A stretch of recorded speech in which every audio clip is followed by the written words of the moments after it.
السلام علیکم ورحمۃ اللہ وبرکاتہ۔ بسم اللہ الرحمن الرحیم۔ فیکٹری سے زہریلی گیس لیک ہو گئی۔ سارے انجینئرز اور مالک بھاگ گئے۔ اندر سینکڑوں مزدور پھنس گئے۔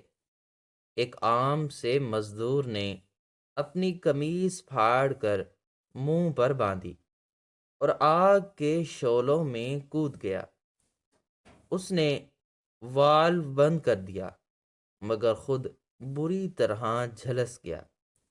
ہسپتال میں جب مالک اس کے پاس پھول لے کر گیا اور پوچھا کہ تم نے اپنی جان خطرے میں کیوں ڈالی، تو اس مزدور نے اپنی جلی ہوئی انگلی سے مالک کے کوٹ پر لگے اس بیج کی طرف اشارہ کیا جو آسمان پر گہرے سرمائی بادل منڈلا رہے تھے، جو شہر کے مضافات میں واقع ملک کی سب سے بڑی اور قدیم کیمیکل فیکٹری الرحیم انڈسٹریز کی دیو ہیکل چمنیوں سے نکلنے والے زہریلے دھوئیں کے ساتھ مل کر ایک عجیب پر اسرار اور خوفناک فضا قائم کر رہے تھے۔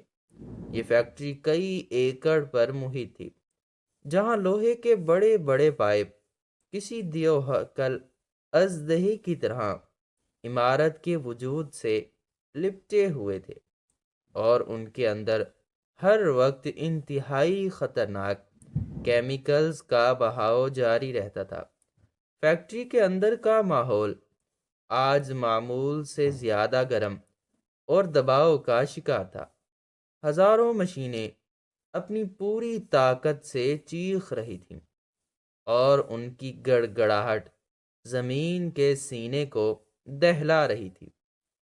یہ شفٹ کی تبدیلی کا وقت نہیں تھا، بلکہ آج کا دن اس لیے اہمیت کا حامل تھا کہ فیکٹری کا مالک ارب پتی بزنس ٹائکون سیٹھ جہانگیر، جس کا نام ہی طاقت اور دولت کی علامت سمجھا جاتا تھا، اپنے غیر ملکی کاروباری شراکت داروں اور اعلیٰ تعلیم یافتہ ٹیکنیکل انجینئرز کی ٹیم کے ساتھ پلانٹ کا خصوصی معائنہ کرنے آیا ہوا تھا۔ سیٹھ جہانگیر، جو اپنی سفید چمکتی ہوئی شلوار قمیض اور سیاہ واسکٹ میں ملبوس تھا، اس کے چہرے پر ایک ایسی مصنوعی مسکراہٹ تھی جو صرف کیمروں اور مہمانوں کے لیے مخصوص ہوتی ہے۔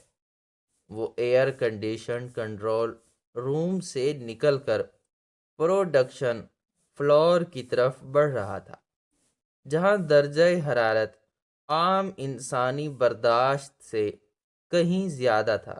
اس کے ارد گرد چلنے والے چیف انجینئرز اور سیفٹی مینیجرز ہاتھوں میں فائلیں تھامے اسے یہ یقین دلانے کی سر توڑ کوشش کر رہے تھے کہ فیکٹری منافع کے نئے ریکارڈ قائم کر رہی ہے۔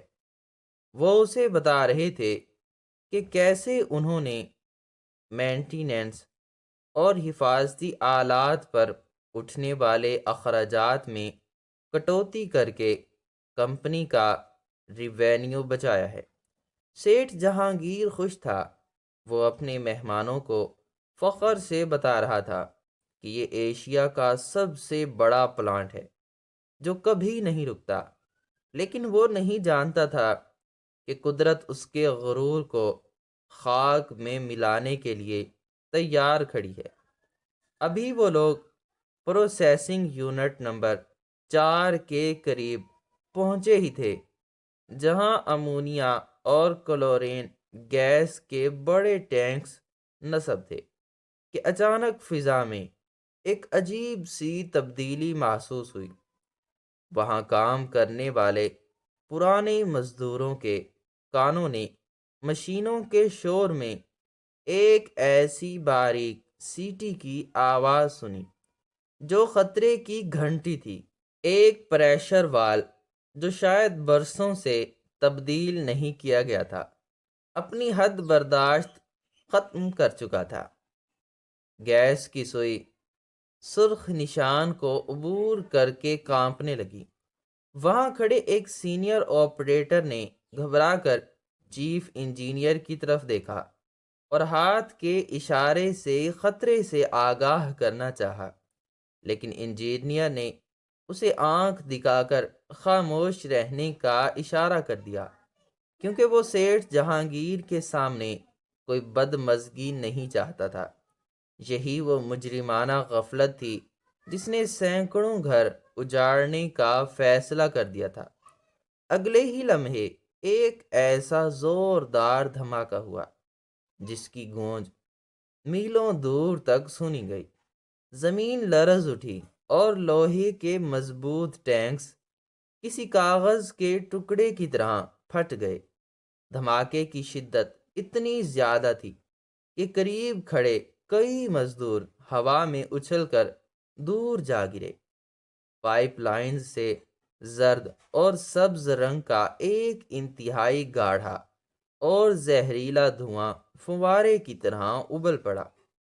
یہ کوئی عام دھواں نہیں تھا، بلکہ موت کا بادل تھا جو سیکنڈوں میں پھیلتا جا رہا تھا۔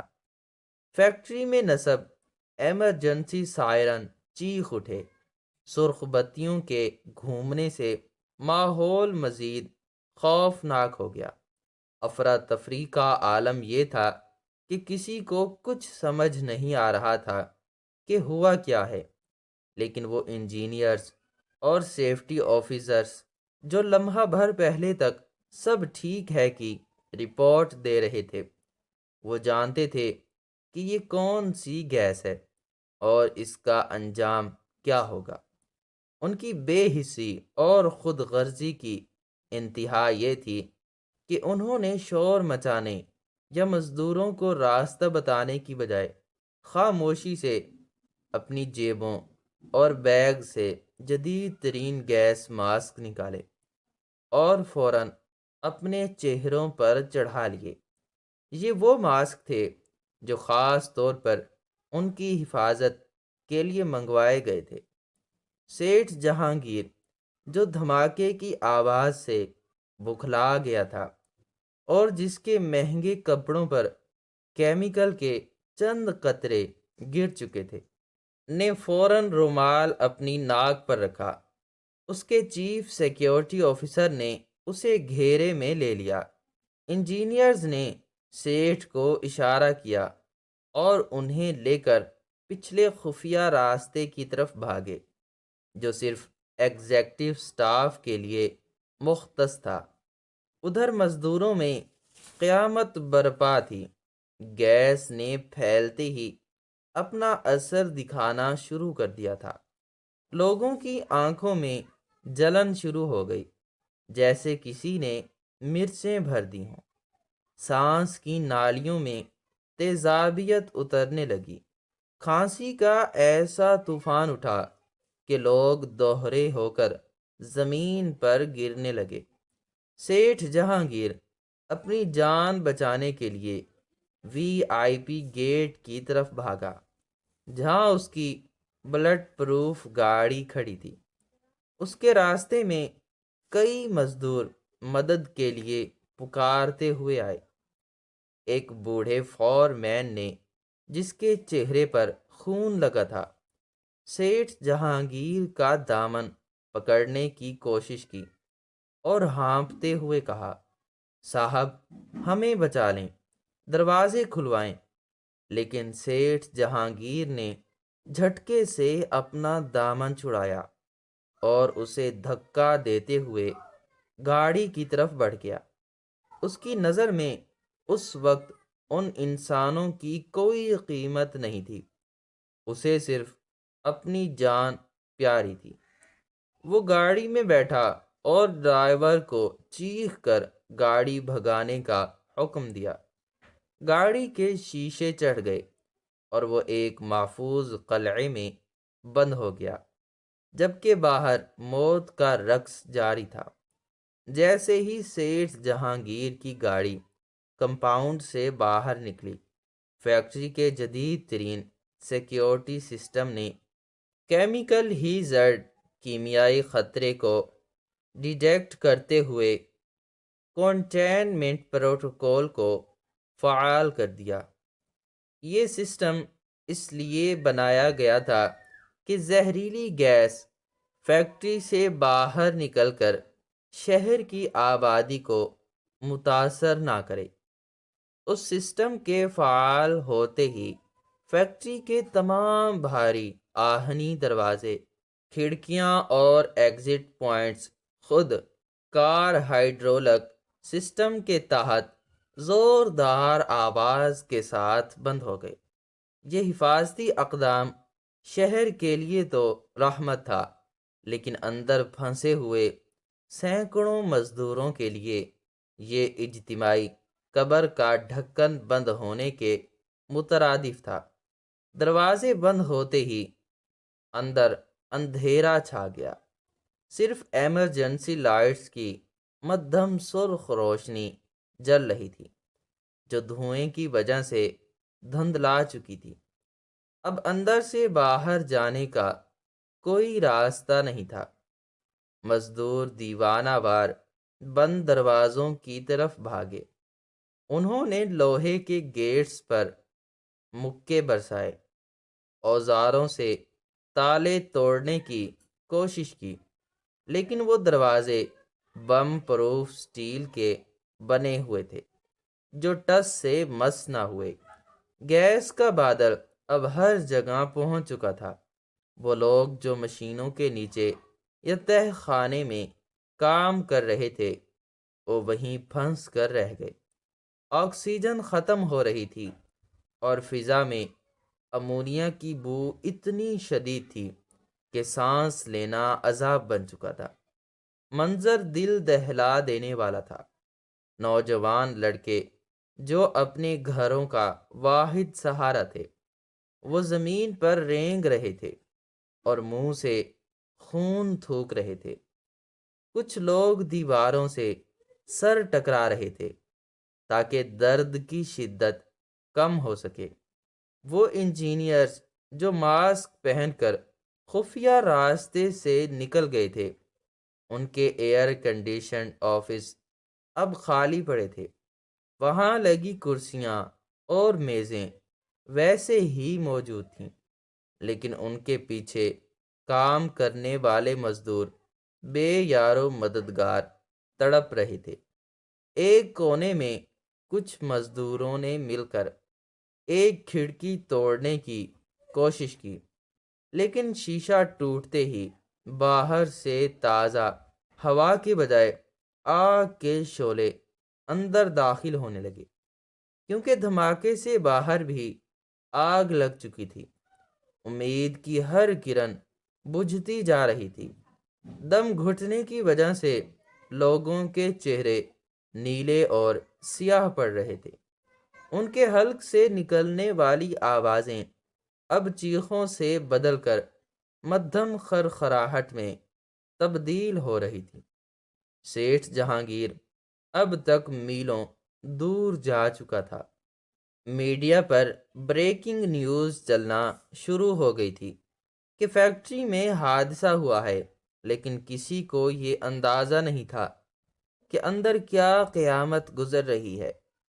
فیکٹری کا اندرونی منظر جہنم کا نمونہ پیش کر رہا تھا، جہاں ہر سانس کے ساتھ زندگی جسم سے نکل رہی تھی۔ ماؤں کے لاڈلے اور بہنوں کے سہاگ فرش پر بکھرے پڑے تھے، جیسے خزاں میں پتے گرتے ہیں، لیکن ان پتوں کو اٹھانے والا کوئی نہیں تھا۔ ان کی آنکھیں چھت کی طرف پتھرا گئی تھیں، جیسے وہ آسمان سے کسی معجزے کے منتظر ہوں۔ اس گھٹن زدہ ماحول میں، جہاں انجینئرز کی دھوکے بازی اور مالک کی سنگ دلی نے موت کا جال بچھایا تھا، وہیں ایک عجیب سی وحشت تھی۔ مشینوں کا شور اب بھی جاری تھا، جیسے انہیں انسانوں کی موت سے کوئی فرق نہیں پڑتا۔ کنویئر بیلٹس چل رہی تھیں اور ان پر تیار شدہ مال گزر رہا تھا۔ جبکہ اسے بنانے والے ہاتھ بے جان ہو چکے تھے۔ یہ سرمایہ دارانہ نظام کی بدترین شکل تھی، جہاں منافع کمانے والی مشین تو چل رہی تھی مگر انسان ختم ہو رہے تھے۔ دھوئیں کی کثافت اتنی بڑھ گئی تھی کہ ہاتھ کو ہاتھ سجائی نہیں دے رہا تھا، اور اس تاریکی میں صرف سسکیوں اور کھانسی کی آوازیں گونج رہی تھیں، جو آہستہ آہستہ خاموشی میں بدلتی جا رہی تھیں۔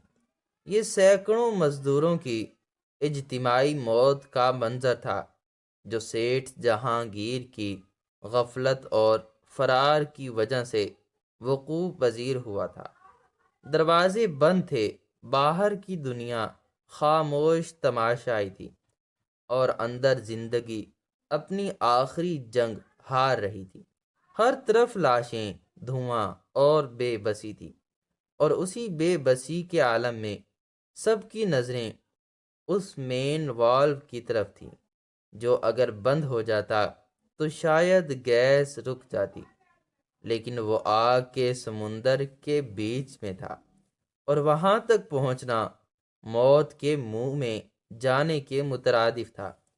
اب وہاں صرف موت مسکرا رہی تھی، اور انسانیت شرمندہ تھی کہ کیسے چند سکوں اور اپنی جان کی خاطر طاقتور لوگوں نے کمزوروں کو جلتی ہوئی بھٹی میں تنہا چھوڑ دیا۔ فیکٹری کے اندر کا منظر اب قیامت صغریٰ کا عملی نمونہ بن چکا تھا، جہاں ہر گزرتے لمحے کے ساتھ زندگی کی امید دم توڑتی جا رہی تھی، اور موت کا خوفناک سایہ ہر ذی روح کو اپنی لپیٹ میں لے رہا تھا۔ باہر کی دنیا سے رابطہ منقطع ہو چکا تھا، اور اندر پھنسے ہوئے سینکڑوں انسانوں کے لیے وہ حال اب ایک ایسی بھٹی میں تبدیل ہو چکا تھا جہاں لوہے اور گوشت کے جلنے کی بو ایک ہو کر فضا کو مسموم کر رہی تھی۔ نفسا نفسی کے اس عالم میں جہاں ہر کوئی اپنی جان بچانے کے لیے بند دروازوں پر سر ٹکرا رہا تھا، اور ایک دوسرے کو روند کر ہوا کے کسی بھی ممکنہ سوراخ کی طرف لپک رہا تھا، وہیں ہجوم کے عین درمیان ایک شخص ایسا بھی تھا جو بھاگ نہیں رہا تھا، بلکہ پتھرائی ہوئی آنکھوں سے اس تباہی کا نظارہ کر رہا تھا۔ یہ 35 سالہ کرم دین تھا، ایک عام سا دہاڑی دار مزدور، جس کے ہاتھوں میں چھالے اور چہرے پر غربت کی دھول جمی تھی۔ وہ پلانٹ کے نقشے اور پائپ لائنز کے جال سے بخوبی واقف تھا، کیونکہ اس نے اپنی جوانی کے 15 سال انہی مشینوں کی صفائی اور دیکھ بھال میں گزارے تھے۔ کرم دین نے دیکھا کہ مین گیٹ بند ہو چکے ہیں، اور سیٹھ جہانگیر اپنے انجینئرز کے ساتھ فرار ہو چکا ہے۔ اس کے دل میں ایک لمحے کے لیے شدید نفرت اور غصے کی لہر اٹھی کہ جن لوگوں کے لیے ہم نے اپنا خون پسینہ ایک کیا، وہی ہمیں کیڑوں مکوڑوں کی طرح مرنے کے لیے چھوڑ گئے۔ لیکن پھر اس کی نظر اپنے پیروں کے قریب گرے ہوئے ایک نوجوان لڑکے پر پڑی، جس کا نام بلال تھا، اور جو ابھی کل ہی گاؤں سے روزگار کی تلاش میں آیا تھا۔ بلال کا منہ کھلا تھا، اور وہ مچھلی کی طرح تڑپ رہا تھا۔ اس کی آنکھوں میں ویرانی تھی، جیسے وہ اپنی ماں کو پکار رہا ہو۔ کرم دین کے کانوں میں بلال کی ہچکیاں کسی ہتھوڑے کی طرح برسیں۔ اس نے چاروں طرف دیکھا۔ بوڑھے مزدور جو اس کے باپ کی عمر کے تھے، زمین پر گھٹنوں کے بل گر کر دعائیں مانگ رہے تھے۔ کچھ لوگ بے ہوش ہو چکے تھے، اور زہریلی گیس کا سبز بادل اب چھت سے نیچے اتر کر فرش پر رینگنے لگا تھا۔ اسی لمحے کرم دین کے اندر کچھ ٹوٹا اور بہت کچھ جڑ گیا۔ اس نے محسوس کیا کہ اگر اگلے 5 منٹ میں گیس کا اخراج نہ روکا گیا تو یہاں موجود کوئی بھی شخص زندہ نہیں بچے گا۔ موت یقینی تھی، لیکن سوال یہ تھا کہ مرنا کیسے ہے، گھٹ گھٹ کر یا لڑ کر؟ اس کے ذہن میں اپنے گاؤں میں بیٹھی ہوئی بیٹی کا معصوم چہرہ گھوم گیا۔ زندگی کی محبت نے اسے جھنجھوڑا کہ وہ بھی کسی کونے میں چھپ جائے، شاید بچ جائے، لیکن اس کا ضمیر چیخ اٹھا کہ کرم دین، اگر آج تو چھپ گیا تو قیامت تک اپنی بیٹی سے نظریں نہیں ملا سکے گا۔ یہ سینکڑوں لوگ بھی کسی کے بیٹے، باپ اور بھائی ہیں۔ یہ فیصلہ کرنے میں اسے 1 سیکنڈ کا 1000واں حصہ لگا۔ اس نے ایک گہری سانس لینے کی کوشش کی، مگر زہریلے دھوئیں نے اس کے پھیپھڑوں میں جلن پیدا کر دی۔ اسے اندازہ تھا کہ مین وال جہاں سے گیس لیک ہو رہی ہے وہ تیسری منزل پر ہے، اور وہاں تک پہنچنے کا مطلب آگ کے دریا کو عبور کرنا ہے۔ راستہ بند نہیں تھا، بلکہ راستہ آگ اور دھوئیں میں گم ہو چکا تھا۔ کرم دین نے سب سے پہلے اپنی میلی کچیلی قمیض کے بٹن نوچے اور اسے جسم سے الگ کر دیا۔ وہاں قریب ہی پانی کا ایک بڑا ڈرم رکھا تھا جو شعلوں کی تپش سے گرم ہو رہا تھا۔ اس نے اپنی قمیض کو اس پانی میں بھگویا۔ پانی نیم گرم تھا، لیکن اس وقت یہ اس کے لیے آب حیات سے کم نہ تھا۔ اس نے بھیگی ہوئی قمیض کو نچوڑے بغیر اپنے منہ اور ناک پر کس کر باندھ لیا۔ یہ انجینئرز کے نینو ماسک جیسا تو نہیں تھا، مگر غریب کی ایجاد تھی جو اسے چند منٹ کی زندگی دے سکتی تھی۔ اب اس کا جسم برہنہ تھا اور سامنے آگ کا رقص۔ اس نے اللہ کا نام لیا اور ہجوم کے مخالف سمت میں قدم بڑھا دیے۔ لوگ حیرت سے اسے دیکھ رہے تھے کہ یہ پاگل موت کی طرف کیوں جا رہا ہے، لیکن کرم دین کو اب کچھ سنائی نہیں دے رہا تھا۔ اس کی نظریں صرف اوپر لوہے کی اس جالی دار سیڑھی پر تھیں جو تیسری منزل تک جاتی تھی۔ جیسے ہی اس نے پہلا قدم سیڑھی پر رکھا، لوہے کی تپش نے اس کے جوتوں کے تلوے پگھلانا شروع کر دیے۔ سیڑھیاں آگ کی وجہ سے سرخ ہو رہی تھیں۔ ہر قدم ایک عذاب تھا۔ گیس کا دباؤ اوپر کی طرف زیادہ تھا۔ جیسے جیسے وہ اوپر چڑھتا گیا، دھواں گاڑھا ہوتا گیا۔ اس کی آنکھوں سے پانی بہہ رہا تھا اور بھیگی ہوئی قمیض کے باوجود امونیا کی تیزی اس کے نتنوں میں گھسی جا رہی تھی۔ دوسری منزل پر پہنچ کر اسے محسوس ہوا کہ اس کا سر چکرا رہا ہے۔ آکسیجن کی کمی کی وجہ سے اس کی ٹانگیں جواب دے رہی تھیں۔ وہاں ایک پائپ پھٹا ہوا تھا جس سے نکلنے والی بھاپ نے راستہ روک رکھا تھا۔ کرم دین رکا۔ اس نے نیچے دیکھا۔ نیچے فرش پر لاشوں کا ڈھیر لگنا شروع ہو گیا تھا۔ وہ منظر دیکھ کر اس کا کلیجہ منہ کو آ گیا۔ اس نے خود کو تھپڑ مارا اور چیخ کر، جو کہ منہ پر بندھی ہوئی قمیض میں دب گئی، خود کو کہا، ہمت کر کرم دین، بس تھوڑا سا اور۔ اس نے بھاپ کے بادل میں چھلانگ لگا دی۔ گرم بھاپ نے اس کے ننگے بازوؤں اور سینے کی کھال جلا دی۔ چھالے ابھر آئے۔ درد کی شدت سے اس کی آنکھوں کے آگے اندھیرا چھا گیا، مگر وہ رکا نہیں۔ وہ گرتا پڑتا تیسری منزل کی سیڑھیوں کی طرف بڑھا۔ اب وہ لیک کے مقام کے بہت قریب تھا۔ یہاں شور اتنا زیادہ تھا کہ کان کے پردے پھٹنے لگے تھے۔ گیس نکلنے کی آواز کسی دیو کے چنگھاڑنے جیسی تھی۔ آگ کے شعلے یہاں دیواروں کو چاٹ رہے تھے۔ کرم دین کا جسم پسینے اور خون میں لت پت تھا۔ اسے چکر آ رہے تھے اور ایسا لگ رہا تھا کہ اس کا دماغ پھٹ جائے گا۔ اس کے جوتے پگھل کر سیڑھیوں کے ساتھ چپک رہے تھے، جس کی وجہ سے چلنا دشوار ہو رہا تھا۔ اس نے جوتے وہیں اتارے اور ننگے پاؤں سرخ ہوتی ہوئی لوہے کی سیڑھیوں پر قدم رکھ دیا۔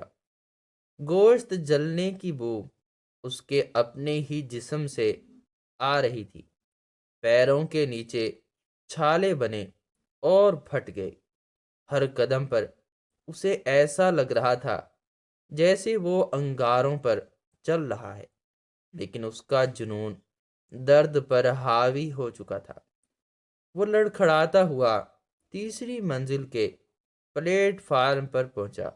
سامنے کا منظر دھندلا تھا، مگر اسے وہ بڑا سا سرخ پہیے والا ویل والو نظر آ گیا جو زہریلی گیس کا منبع تھا۔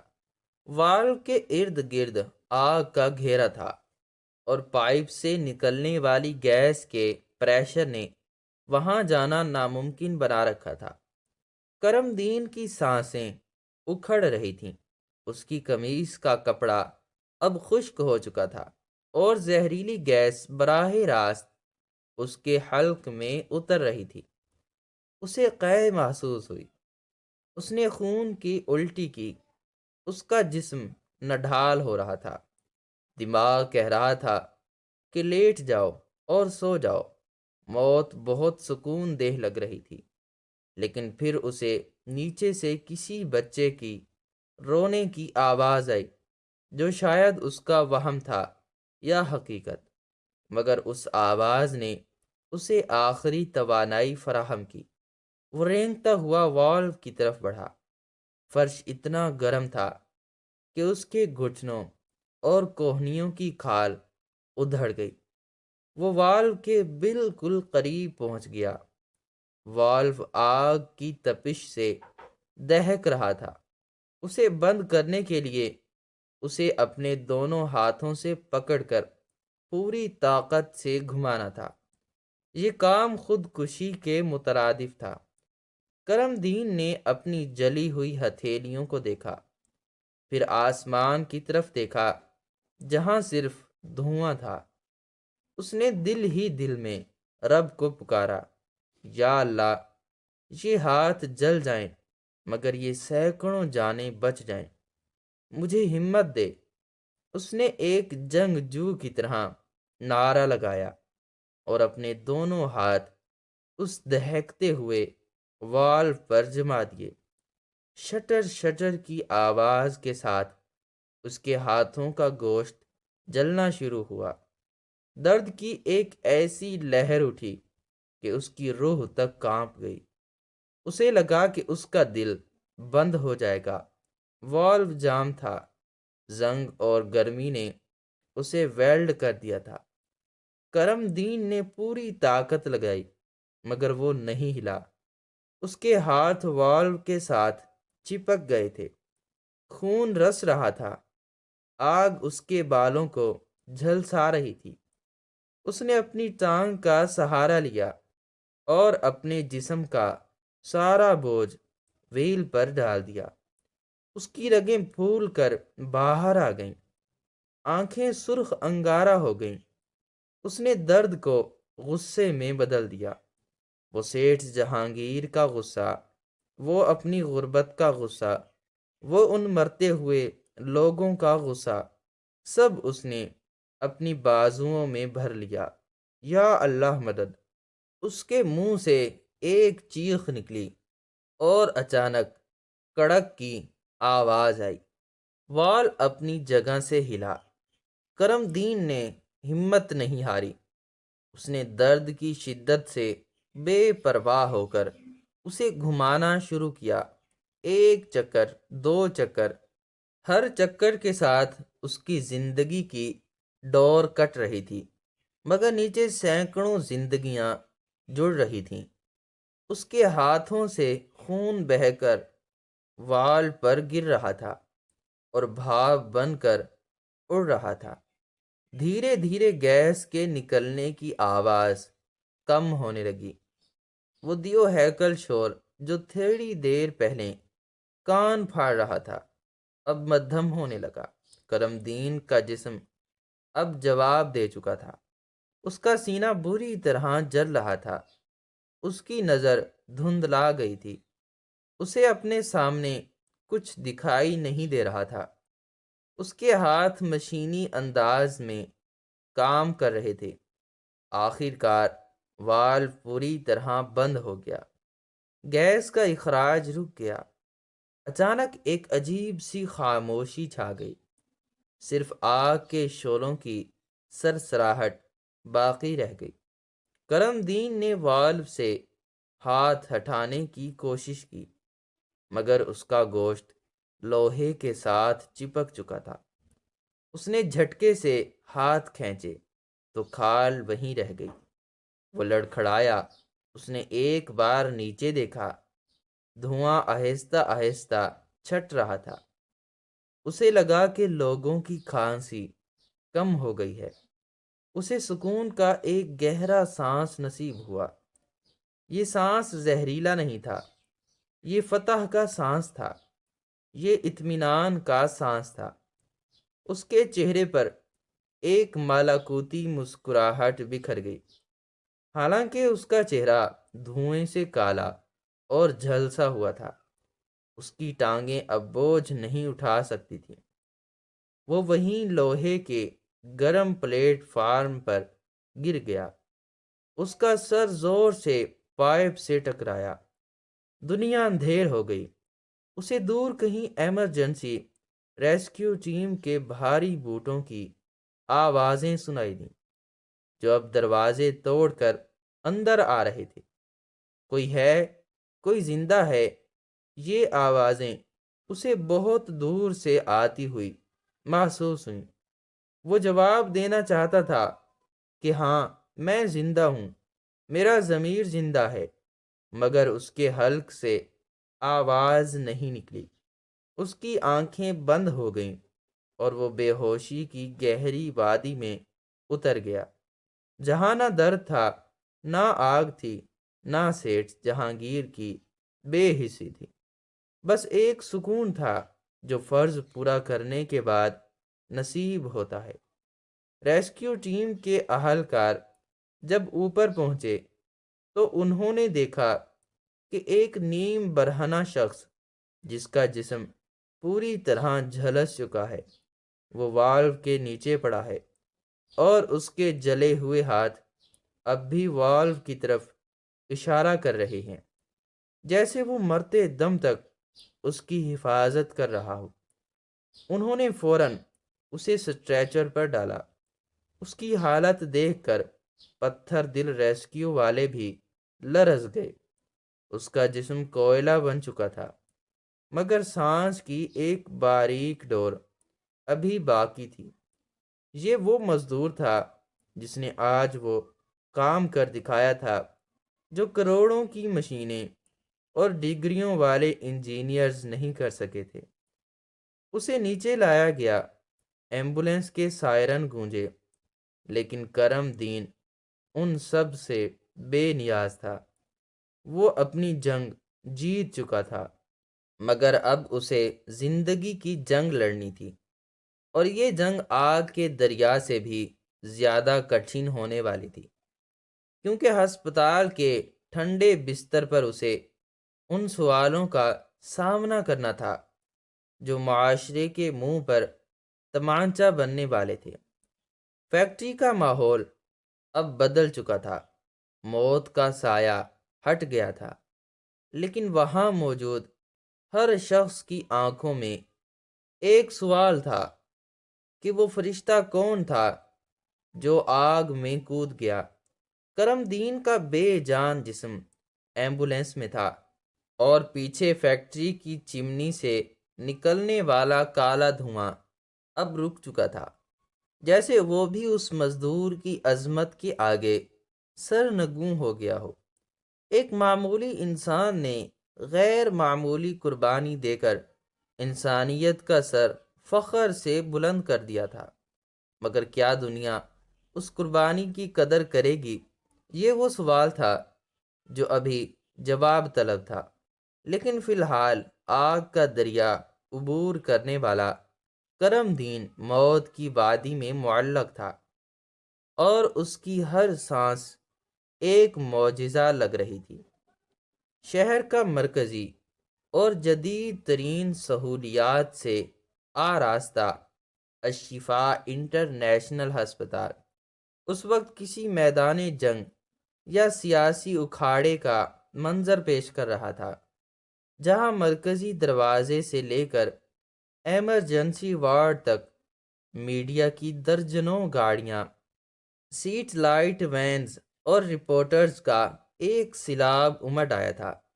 ہر چینل کی سکرین پر الرحیم انڈسٹریز کے سانحے کی بریکنگ نیوز چل رہی تھی، اور قوم کے جذبات عروج پر تھے۔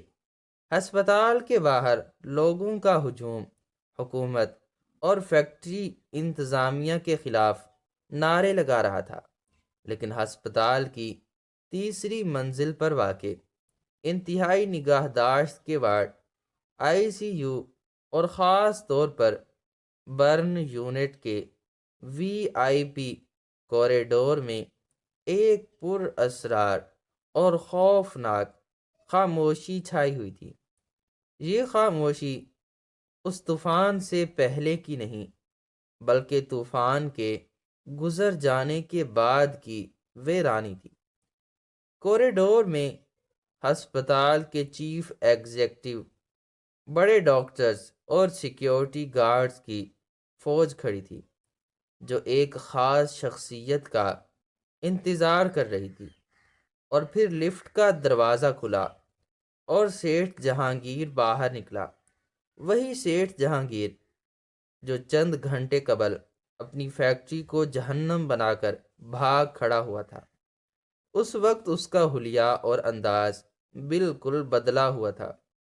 اس نے ایک انتہائی قیمتی اطالوی سیاہ سوٹ زیب تن کر رکھا تھا، بالوں میں جیل لگی تھی، اور آنکھوں پر سیاہ چشمہ تھا، جو شاید اس لیے تھا کہ دنیا اس کی آنکھوں میں چھپا ہوا خوف اور شرمندگی نہ دیکھ سکے، یا شاید اس لیے کہ وہ کسی سے آنکھ ملانے کے قابل نہیں رہا تھا۔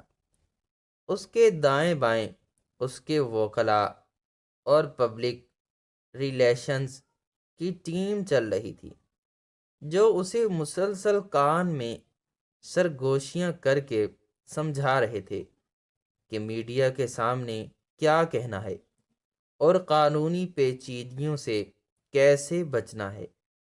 سیٹھ جہانگیر کے چہرے پر سنجیدگی کا ایک ماسک چڑھا ہوا تھا، لیکن اس کے اندر ایک عجیب سی بے چینی تھی۔ وہ چلتے ہوئے بار بار اپنے کوٹ کے کالر کو درست کر رہا تھا، جہاں سونے کا ایک بڑا سا بیج لگا ہوا تھا، جو ہسپتال کی سفید روشنیوں میں چمک رہا تھا۔ یہ گولڈن جوبلی بیج تھا، جو کمپنی کے 50 سال مکمل ہونے پر بنوایا گیا تھا، اور جس پر کمپنی کا نعرہ اور لوگو کندہ تھا۔ سیٹھ جہانگیر کوریڈور سے گزرتے ہوئے شیشے کی دیواروں کے پیچھے موجود مریضوں کو نظر انداز کر رہا تھا۔ اسے صرف کمرہ نمبر 304 میں جانا تھا، جہاں وہ شخص پڑا تھا جس کی وجہ سے آج سیٹھ جہانگیر کی سلطنت خطرے میں تھی۔ وہ شخص جس نے وہ کر دکھایا تھا جو سیٹھ کے کروڑوں روپے کی حفاظتی انتظامات نہیں کر سکے تھے۔ کمرے کے دروازے پر پہنچ کر سیٹھ رکا۔ اس نے ایک گہری سانس لی۔ اس کے وکیل نے آگے بڑھ کر دروازہ کھولا۔ اندر سے جراثیم کش ادویات اور جلے ہوئے انسانی گوشت کی ایک ایسی ملی جلی اور کراہت آمیز بو کا بھپکا باہر آیا کہ سیٹھ جہانگیر نے بے اختیار اپنی ناک پر رومال رکھ لیا۔ اس کے معدے میں ایک ابال سا اٹھا، لیکن اس نے خود پر قابو پایا اور کمرے میں قدم رکھ دیا۔ دروازہ بند ہو گیا اور باہر کا شور شرابہ منقطع ہو گیا۔ اب اندر صرف وینٹیلیٹر کی مخصوص اور خوفناک بیپ بیپ کی آواز تھی اور مصنوعی سانس کی مشین کے پمپ کرنے کی بھاری آواز گونج رہی تھی۔ کمرے کے وسط میں موجود جدید ترین بستر پر جو وجود پڑا تھا، اسے دیکھ کر پتھر دل انسان بھی لرز جاتا۔ وہ کرم دین تھا، لیکن اب اسے پہچاننا ناممکن تھا۔ وہ سر سے لے کر پاؤں تک سفید پٹیوں میں اس طرح لپٹا ہوا تھا جیسے کوئی مصری ممی ہو۔ اس کے جسم کا کوئی حصہ ایسا نہیں تھا جہاں آگ نے اپنا وحشیانہ رقص نہ کیا ہو۔ ڈاکٹرز نے بتایا کہ اس کا 95% جسم 3rd ڈگری برنز کا شکار ہو چکا ہے۔ اس کے بال، بھویں اور پلکیں جل چکی تھیں۔ اس کا چہرہ سوج کر غبارہ ہو چکا تھا اور جگہ جگہ سے کھال پھٹ کر سیاہ پڑ چکی تھی۔ اس کے دونوں ہاتھ، جنہوں نے اس دہکتے ہوئے والو کو بند کیا تھا، وہ پٹیوں کے بھاری گولوں میں تبدیل ہو چکے تھے اور جسم کے ساتھ لٹک رہے تھے۔ کرم دین ہوش میں نہیں تھا، یا شاید درد کی شدت نے اسے نیم بے ہوشی کی حالت میں رکھا ہوا تھا۔ اس کے منہ میں آکسیجن کی نالی تھی اور سینے پر الیکٹروڈز لگے ہوئے تھے جو سامنے مانیٹر پر اس کی ڈوبتی ہوئی نبض کی ٹیڑھی میڑھی لکیریں دکھا رہے تھے۔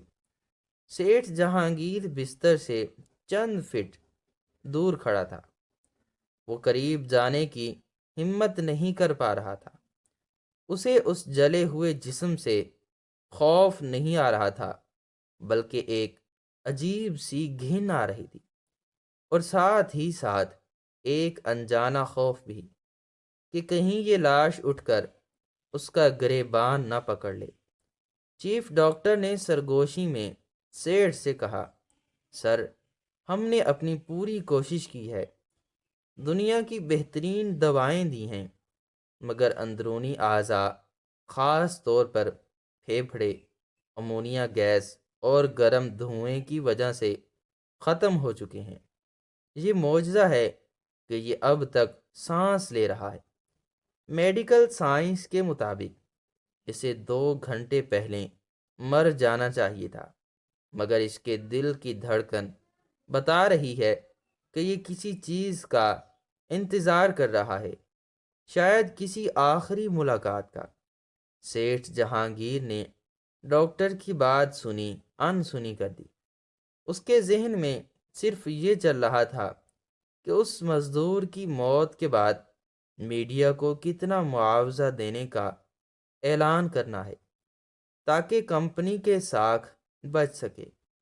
اس نے ایک نظر کرم دین پر ڈالی اور سوچا کہ آخر اس نے ایسا کیا ہی کیوں اپنی جان ضائع کی؟ اگر یہ بھاگ جاتا تو آج زندہ ہوتا۔ سیٹھ جہانگیر کی نظر میں ہر چیز کا ایک معاوضہ اور قیمت تھی۔ وہ جذبات اور قربانی کو بھی نفع نقصان کے ترازو میں تولنے کا عادی تھا۔ وہ آہستہ قدموں سے بستر کے مزید قریب ہوا۔ شاید وہ کرم دین کے چہرے کے تاثرات دیکھنا چاہتا تھا۔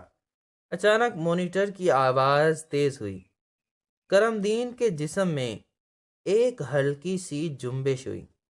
اس کی سوجی ہوئی آنکھوں کے پپوٹے لرزے اور بہت مشکل سے تھوڑے سے کھلے۔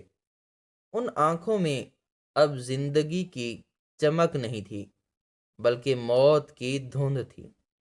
مگر اس دھند کے پیچھے ایک عجیب سا شعور بیدار تھا۔ کرم دین نے اپنے سامنے کھڑے شخص کو دھندلا دھندلا دیکھا۔ اس کے دماغ نے سیٹھ جہانگیر کے مہنگے سوٹ اور اس کی خوشبو کو پہچان لیا۔ یہ وہی خوشبو تھی جو وہ اکثر فیکٹری کے دوروں کے دوران دور سے سونگھا کرتا تھا۔ کرم دین کے حلق سے ایک خرخراہٹ کی آواز نکلی۔ وہ کچھ بولنا چاہتا تھا، مگر اس کی آواز کی ڈوریں جل چکی تھیں۔ سیٹھ جہانگیر تھوڑا سا جھک گیا۔ اس کے چہرے پر مصنوعی ہمدردی تھی۔ اس نے کرم دین کے کان کے قریب ہو کر کہا، دیکھو نوجوان، تم فکر مت کرو، یہاں موجود ہوں۔ تمہارے علاج میں کوئی کسر نہیں چھوڑی جائے گی۔ میں نے ڈاکٹرز کو کہہ دیا ہے، اور تمہارے بچوں کے لیے میں 50 لاکھ روپے کا چیک دے رہا ہوں۔ تم ایک بہادر آدمی ہو۔ یہ الفاظ کہنے کے بعد سیٹھ جہانگیر سیدھا ہوا، اور پھر اس نے وہ سوال پوچھا جو اس کے دماغ میں اٹکا ہوا تھا۔ ایک ایسا سوال جو اس کی پوری شخصیت کی عکاسی کرتا تھا۔ اس نے پوچھا، لیکن ایک بات مجھے سمجھ نہیں آئی، اور مجھے سچ بتانا، جب تمہیں پتا تھا کہ میں نکل گیا ہوں، انجینئرز نکل گئے ہیں، راستہ کھلا تھا، تو تم واپس آگ میں کیوں کودے؟ کیا تمہیں لگا تھا کہ میں تمہیں کوئی بہت بڑا عہدہ دے دوں گا، یا تم ہیرو بننا چاہتے تھے؟ دیکھو اب تمہاری جان جا رہی ہے، کیا فائدہ ہوا اس سب کا؟ یہ الفاظ انتہائی دھیمی آواز میں کہے گئے تھے، مگر ہسپتال کے اس خاموش کمرے میں یہ الفاظ بم کی طرح گونجے۔ یہ سوال ایک سرمایہ دار کی منطق تھی، جو قربانی کو بے وقوفی سمجھتا تھا۔ بستر پر پڑے کرم دین کی آنکھوں میں ایک عجیب سی تبدیلی آئی۔ اس نے سیٹھ جہانگیر کی آنکھوں میں آنکھیں ڈالیں۔ ان جلی ہوئی آنکھوں میں کوئی غصہ نہیں تھا، کوئی نفرت نہیں تھی، بس ایک گہرا دکھ اور ایک خاموش طنز تھا۔ کرم دین نے اپنے جسم کی ساری بچی کچی توانائی اکٹھی کی۔ اس کے پٹھوں میں شدید کھنچاؤ پیدا ہوا۔ مانیٹر پر دل کی دھڑکن 140 سے اوپر چلی گئی۔ ڈاکٹرز گھبرا کر آگے بڑھے، نہیں ہلو مت، لیٹے رہو۔ مگر کرم دین نے رکنے سے انکار کر دیا۔ اس نے اپنا دایاں ہاتھ، جو پٹیوں میں جکڑا ہوا تھا اور جس کی انگلیاں شاید اندر سے راکھ ہو چکی تھیں، اسے بستر سے اوپر اٹھانا شروع کیا۔ یہ عمل اس کے لیے اتنا تکلیف دہ تھا جیسے کوئی پہاڑ اٹھ رہا ہو۔ اس کے منہ سے درد کی وجہ سے جھاگ نکلنے لگی۔ سیٹھ جہانگیر خوف زدہ ہو کر 2 قدم پیچھے ہٹ گیا۔ اسے لگا شاید کرم دین اس پر حملہ کرنے والا ہے یا کچھ مانگنے والا ہے۔ کرم دین کا ہاتھ کانپتا ہوا ہوا میں بلند ہوا۔ سب کی سانسیں رک گئیں۔ کمرے میں موجود ڈاکٹرز، نرسیں اور خود سیٹھ جہانگیر کی نظریں اس کانپتے ہوئے ہاتھ پر جم گئیں۔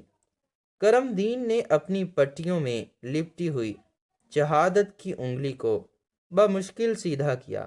اس کا اشارہ نہ تو آسمان کی طرف تھا، نہ سیٹھ کے چہرے کی طرف۔ اس کا ہاتھ آہستہ آہستہ سیٹھ جہانگیر کے سینے کی سیدھ میں آیا، اور انگلی کا رخ سیٹھ کے کوٹ کے بائیں جانب کالر پر لگے اس چمکتے ہوئے بیج کی طرف گیا۔ سیٹھ جہانگیر نے حیرت سے نیچے دیکھا۔ اس سنہری بیج پر کمپنی کا لوگو بنا ہوا تھا اور اس کے نیچے وہ جملہ لکھا ہوا تھا جو سیٹھ جہانگیر نے خود مارکیٹنگ مہم کے لیے لکھوایا تھا اور جس پر وہ اکثر فخر سے تقریریں کیا کرتا تھا۔ وہ جملہ تھا، وی آر آ فیملی، ہم سب ایک خاندان ہیں۔ جیسے ہی سیٹھ جہانگیر نے وہ جملہ پڑھا اور پھر کرم دین کی انگلی کا اشارہ سمجھا، اس پر جیسے بجلی گر پڑی۔ کرم دین بول نہیں سکتا تھا مگر اس کا اشارہ چیخ چیخ کر کہہ رہا تھا، سیٹھ صاحب، میں ان پڑھ تھا، گنوار تھا، میں نے آپ کے اس نعرے کو سچ سمجھ لیا تھا۔ مجھے لگا تھا کہ ہم واقعی ایک خاندان ہیں، اور جب گھر میں آگ لگتی ہے تو باپ اپنے بچوں کو چھوڑ کر نہیں بھاگتا، بھائی اپنے بھائیوں کو جلتا ہوا چھوڑ کر نہیں جاتے۔ میں نے اس خاندان کی لاج رکھی، میں نے اس بیج کا بھرم رکھا۔ آپ کے لیے یہ صرف ایک بیج تھا، ایک نعرہ تھا جو دیواروں پر لکھا جاتا ہے، مگر میرے لیے یہ ایمان تھا۔ میں اس خاندان کو بچانے کے لیے کودا تھا جسے آپ چھوڑ کر بھاگ گئے تھے۔ یہ خاموش مکالمہ اتنا زوردار تھا کہ سیٹھ جہانگیر کو لگا جیسے کسی نے اس کے منہ پر زوردار تمانچہ مارا ہو۔ اس کے کانوں میں سیٹیاں بجنے لگیں، اسے اپنا وجود زمین میں دھنستا ہوا محسوس ہوا۔ وہ بیج جو کچھ لمحے پہلے تک اس کے لیے فخر کی علامت تھا، اب اسے آگ کا انگارہ لگ رہا تھا جو اس کے سینے کو جلا رہا تھا۔ کرم دین کی آنکھوں سے ایک آنسو ٹپکا اور اس کے گال کی سیاہ راکھ میں جذب ہو گیا۔ اس کا ہاتھ اب بھی فضا میں معلق تھا اور انگلی اسی جھوٹے دعوے کی طرف اشارہ کر رہی تھی۔ سیٹھ جہانگیر کی ٹانگیں کانپنے لگیں۔ اس نے زندگی میں اربوں روپے کمائے تھے، بڑے بڑے سودے کیے تھے، مگر آج ایک دہاڑی دار مزدور نے اپنی جان دے کر اس سے ایسا سودا کیا تھا جس نے سیٹھ کو کنگال کر دیا تھا۔ کرم دین کی سانسیں اکھڑنے لگیں، مانیٹر کی لکیریں سیدھی ہونے لگیں۔ مشین نے ایک لمبی اور مسلسل بیپ کی آواز نکالی جو موت کا اعلان تھی۔ کرم دین کا سر ایک طرف ڈھلک گیا مگر اس کا ہاتھ فوراً نہیں گرا۔ وہ چند لمحوں تک ہوا میں رہا، جیسے مرنے کے بعد بھی وہ سیٹھ جہانگیر اور اس کے پورے سرمایہ دارانہ نظام پر گواہی دے رہا ہو کہ تم قاتل ہو۔ تم نے صرف جسم نہیں جلائے، تم نے اعتماد اور بھروسے کا بھی قتل کیا ہے۔ آخر کار کشش سکل جیت گئی اور کرم دین کا ہاتھ بے جان ہو کر بستر کے کنارے پر گر گیا۔ کمرے میں موت کی گہری خاموشی چھا گئی۔ ڈاکٹرز نے سر جھکا لیے، نرسوں کی آنکھوں میں آنسو تھے، لیکن سیٹھ جہانگیر بت بنا کھڑا تھا۔ اس کی آنکھیں اب بھی اپنے سینے پر لگے اس بیج پر جمی ہوئی تھیں۔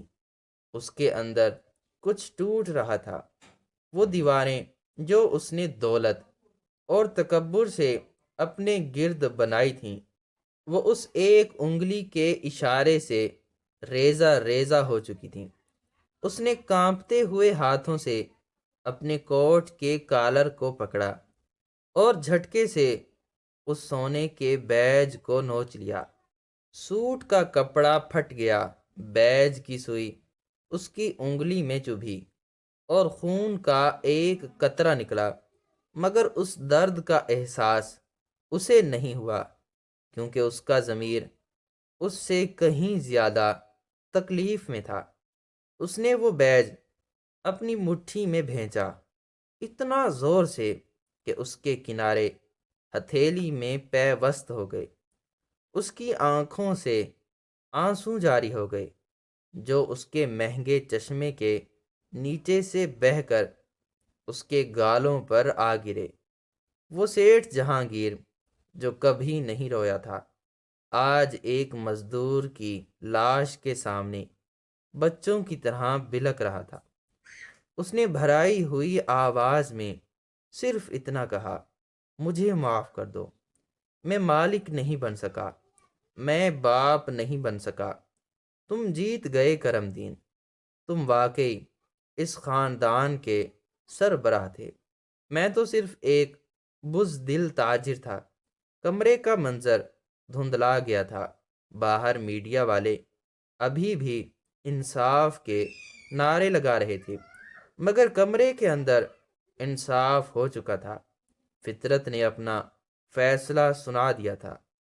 کرم دین کا جھلسا ہوا جسم اب پرسکون تھا، اس کے چہرے پر ایک فاتحانہ اطمینان تھا، جبکہ سیٹھ جہانگیر زندہ ہوتے ہوئے بھی ایک زندہ لاش بن چکا تھا۔